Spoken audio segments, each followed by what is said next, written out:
Hello everyone, we are back with our next lecture in our lecture series. So today we will be starting with the prompt engineering. I will just give you the basics today, and from next lecture we will try to have some hands-on and like more advanced stuff in the prompt engineering.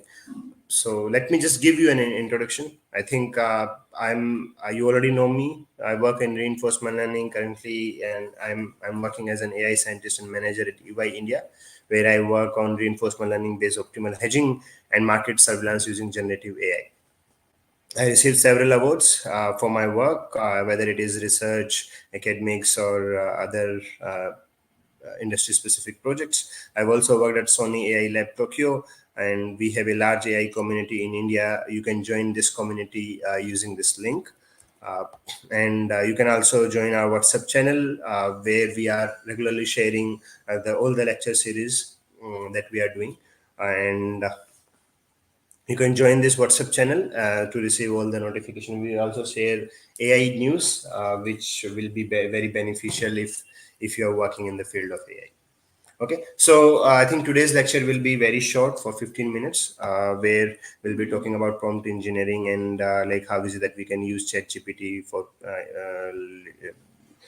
prompt engineering, and then next lecture we'll be seeing some hands-on, and we'll see like how we can use LangChain and RAG. So I think you know about LLMs. These are very big models which are trained on vast amount of text data to understand and generate human-like language. They are based on transformers, and which has two basic mechanism. One is the attention and another is the parallel processing. We'll see like how attention and parallel processing are actually done by transformers when we will be having a detailed technical lecture on the LLMs. Okay, I will not be going into all the details of this. I will just start with the prompt engineering for today, so that we can see how we can use LLMs for our own task.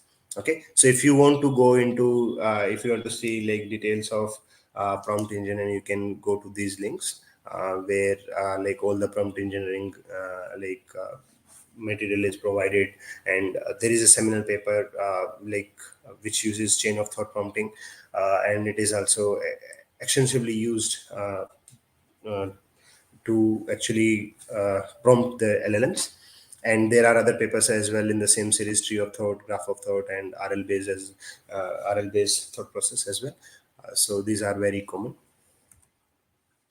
So basically, so prompt engineering is to like improve the output with actions like phrasing queries, specifying styles, providing context, or assigning roles. So, for example, act as a mathematics teacher, right? So all these is called as prompt engineering, and like chain of thought is one of the mechanism where we guide the LLMs to produce a sequence of intermediate steps before giving the final answer, right? So this is a math problem. Let's say if we don't use any chain of thought, as in the accuracy GSM 8K, and I'm not sure like what this is, but the accuracy is around 5%. But when we use chain of thought, it actually fourfold, right? More than 20%, right? So that means chain of thought is actually helping a lot when we are solving math problem or reasoning problems using LLMs. So we'll see how to do it. So basically you can use prompting to do essay writing. Basically how is it that you should write the prompt so that a detailed and accurate essay is written, to summarize a document, to translate the languages, or to retrieve some important aspects, some important variables from the large document. How is it that you can write the prompts, and how to invoke the API keys. That is also we'll see. Okay, so prompt is actually involves instructions and context passed to a language model to achieve a desired task, and prompt engineering is the practice of developing and optimizing prompts to efficiently use LLMs for a variety of applications. So, okay, we will see. While in prompt engineering, it's important for research and discoveries. It helps to test and evaluate the limitations of LLMs, right? You can build many innovative applications on the top of LLMs. We'll see like what is it that you can do. Okay, so one of the basic prompt is, let's say you have given an instruction. Okay, basic prompt is just an instruction, any layman terms like that you can provide.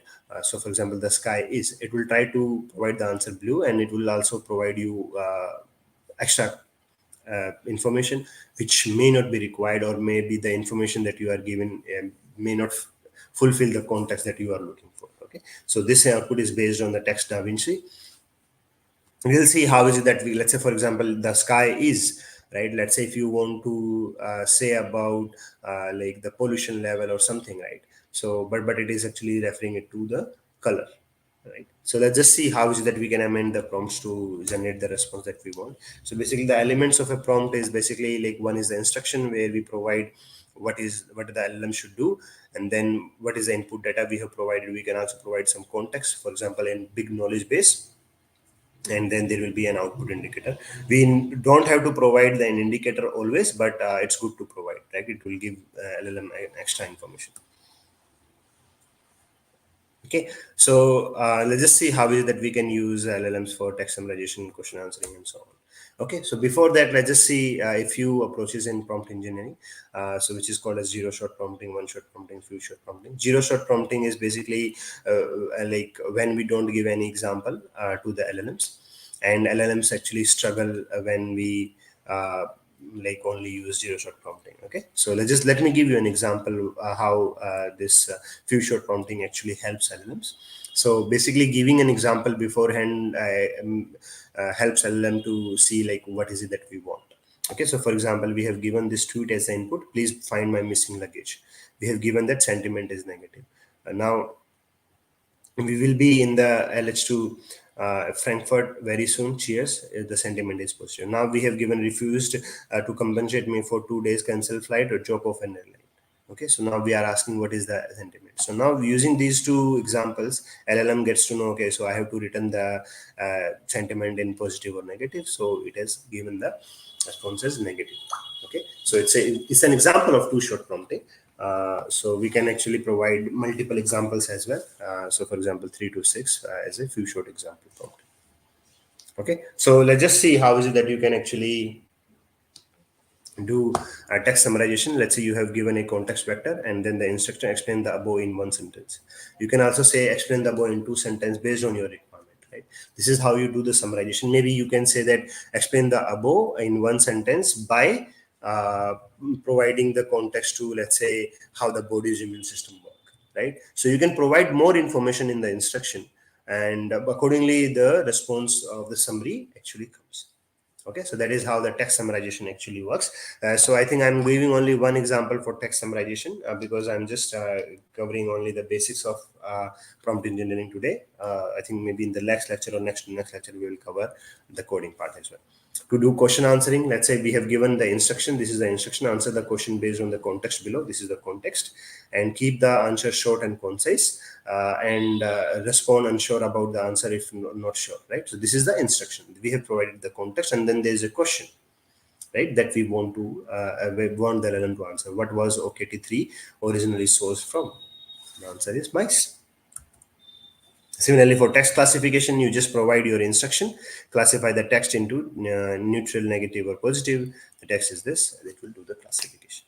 Okay, so these are a few examples, but do you think the prompt engineering, like by giving simple prompts, will always help you to get the best response? Okay, no, right? So there are several approaches by which we can get the good response. I think in this lecture we will see few short prompting, chain of thought, and other three we will skip. Few short prompting, we have seen how we can give different examples. We can see like the output actually improves. And we'll also see a few more cases where few short prompting may also fail, but chain of thought will actually help. Okay, so for example, just see this mathematics problem. The odd numbers in this group add up to an even number. Okay, so the answer is 4. We have given 1, 2, 3, 4, 5. Oh, sorry, 1, 2, 3, 4. 4 examples we have given, and in the fifth one, we want the LLM to respond. LLM says that the answer is true, but the answer is false. So that means few short prompting may not always give the good answer, because here the like intermediate step calculation is not performed by the LLM. Okay, so let's just see how is it that we can use chain of thought, and what is chain of thought, how the chain of thought can actually help in these reasoning or math kind of problems.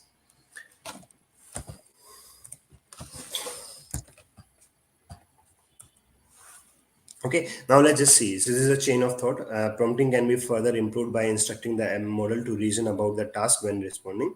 Okay, so what we can do is we can actually give one example, and we are asking it to think in terms of the steps. So for example, this is the same question, and adding all the odd numbers are these, gives 25. The answer is false. Okay, it was asking the addition comes up to an even number. It says that no, it's false. Similarly, now we want the LLM to answer it. Adding all the odd numbers, these are the odd numbers, gives 41. The answer is false. In the last slide, you see that the answer was true. But now using chain of thought, that means by coming up with the individual steps, the answer got improved.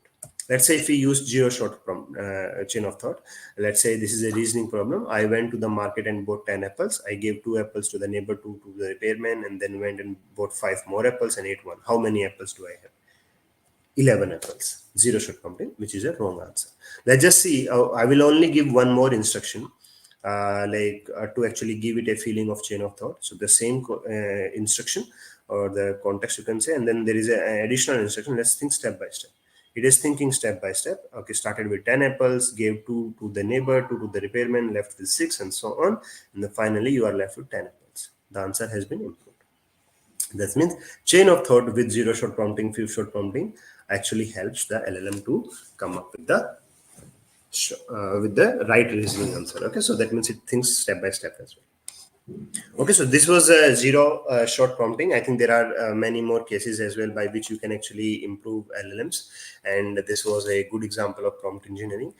So this was a very small example. I just wanted to give you a feeling like how like you can leverage prompt engineering and what kind of things you can give. And then I think coding we will see in the next lecture. So if you have any queries, you can email me or WhatsApp me on this number, or you can join our WhatsApp community that I showed you in the first slide. Okay, so thank you for attending this lecture, and let's just see next time with the coding hands-on example of the prompt engineering. Thank you.